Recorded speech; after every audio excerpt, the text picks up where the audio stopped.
योजनाएं हैं उनके बारे में गांव में जाकर के सारे लाइन डिपार्टमेंट्स को साथ में लेकर के केवीके को और किसानों को जागरूक करना कि ये योजनाएं भारत सरकार और हमारे अरुणाचल सरकार की जो योजना है अरुणाचल गवर्नमेंट की, उनका कैसे कैसे फायदा लिया जा सकता है। और ये मुझे बड़ी खुशी हुई है बता करके आपको कि हमारा लोअर सियांग डिस्ट्रिक्ट पहला जिला है अरुणाचल में जो सरकारी योजनाओं का सबसे ज्यादा लाभ उठा रहा है। मतलब अपन पीछे हैं ईस्ट सियांग वाले, तो हमें अभी ऊपर आना पड़ेगा। सरकारी योजनाओं का लाभ आप भी ज्यादा से ज्यादा लीजिए। लोअर सियांग सबसे ऊपर है ना, तो अपने को एक नंबर पे आना है योजनाओं का लाभ लेने में, तो ये थोड़ा ध्यान रखिएगा।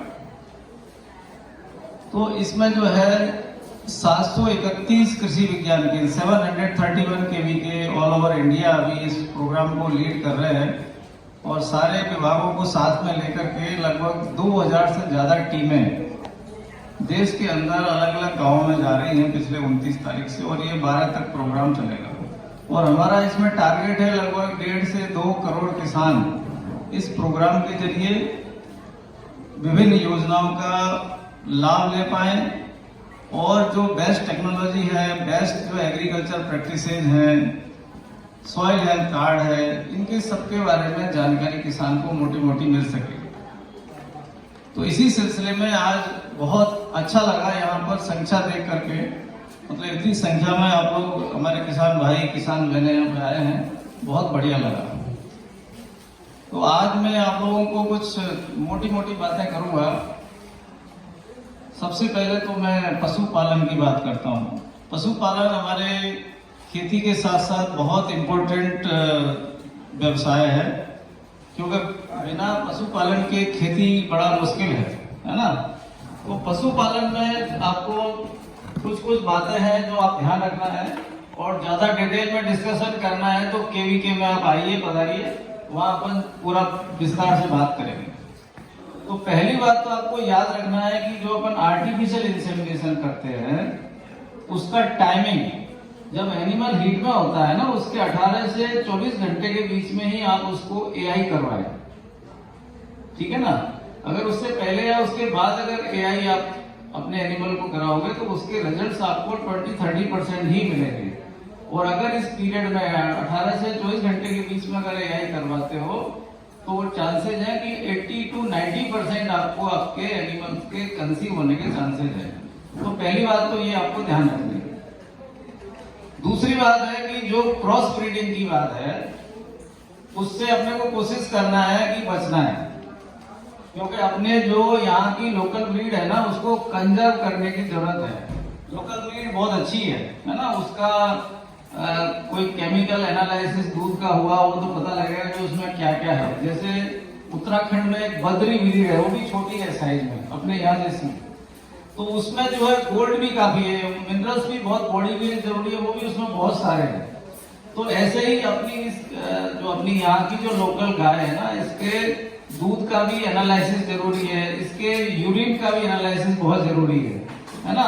तो ये अच्छा है, ये ऐसा नहीं है इसको आप ये मत समझिए कि हमारे पूर्वजों ने इसको यहाँ पे संभाल के रखा है तो इसको अपने को बहुत संभाल के आगे भी रखना पड़ेगा, क्योंकि जिस प्रदेश में देसी नस्ल जहां से चली गई वो पूरा बर्बाद हो गया है ना।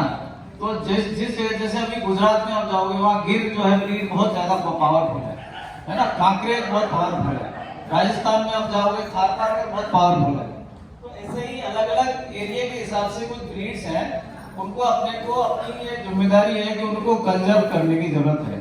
दूसरी बात है कि उसमें जो अच्छी ब्रीड है, लोकल ब्रीड में भी क्या होता है, कुछ एनिमल होते हैं जो ज्यादा दूध देने वाले होते हैं, उनके मेल जो काफ है उनको रेयर करिए, उनको मतलब उनको जो है आगे बड़े जो है उसके बुल के रूप में यूज करिए। तो उससे क्या होगा, अपना जो अच्छा कम दूध देने वाला जानवर है उससे अपना को थोड़ा ज्यादा दूध की तरफ बढ़ पाएंगे।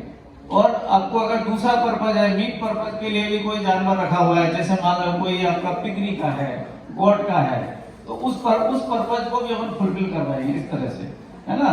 तो ये मैं जस्ट आपको आउटलाइन दे रहा हूँ, ये ध्यान रखना है। तो इसमें जो है एक तो यहाँ पर दूसरा फीडिंग की बात आती है। ब्रीडिंग में आपका मेन हो गया आर्टिफिशियल इंसेमिनेशन हो गया, है ना, अच्छा बुल होना चाहिए, ये ध्यान रखने की जरूरत है।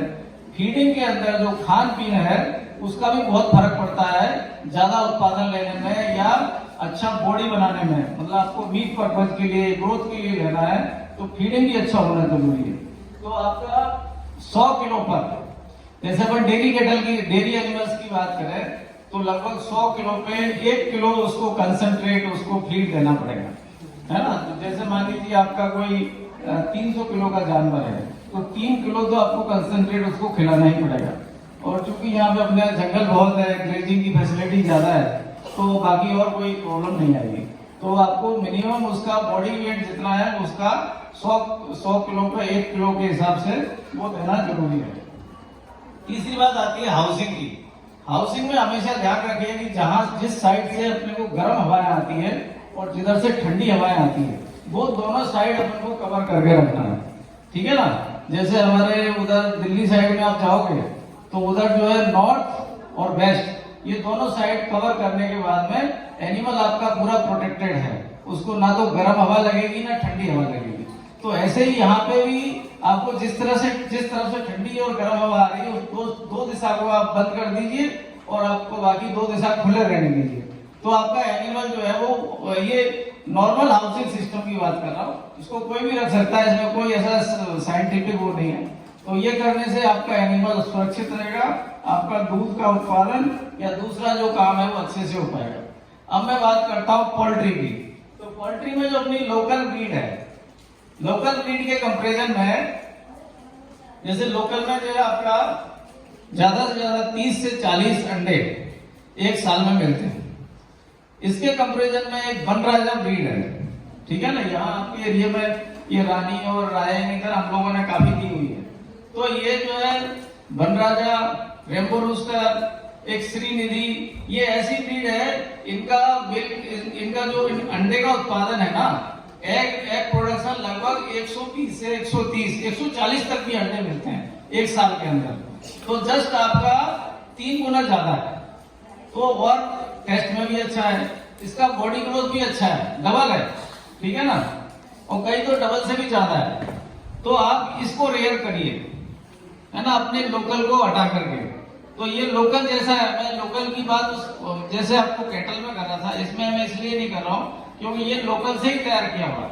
तो इसको आप यूज करिए और आपको निश्चित रूप से आपका प्रोडक्शन बढ़ जाएगा। तीसरी बात है पोल्ट्री के अंदर जो अपन जो नॉर्मल कंडीशन में रेयरिंग करते हैं